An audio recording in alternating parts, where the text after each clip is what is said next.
Il tratto di A4 Venezia-Trieste, la 28 Portogruaro-Conegliano, la 23 Palmanova-Udine, la 57 tangenziale di Mestre e la 34 raccordo Villesse-Gorizia.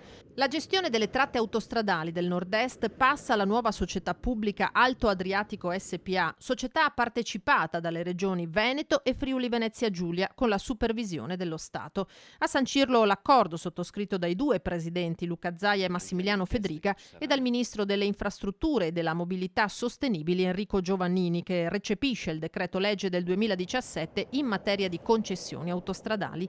Gli aspetti più significativi per il territorio: il blocco delle tariffe e un piano di investimenti da 954 milioni di euro. Soddisfatti i principali attori dell'accordo, nasce, sottolineano, la prima esperienza di partenariato pubblico-pubblico. Questo è il frutto di un lavoro che dura ormai da mesi, se non da qualche anno, rispetto a un progetto che avevamo e che abbiamo realizzato.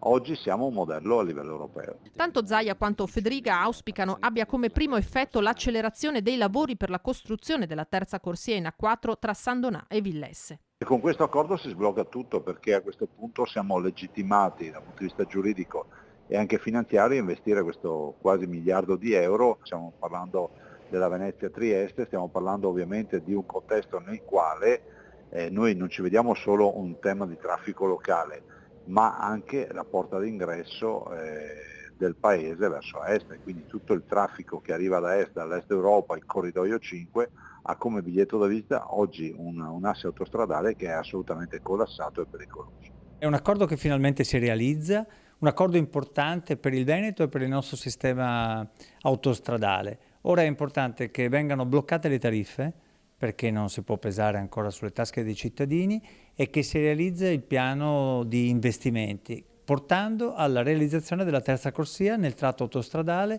San Donà-Alvisopoli. Una realizzazione importantissima per mettere in sicurezza il territorio e i cittadini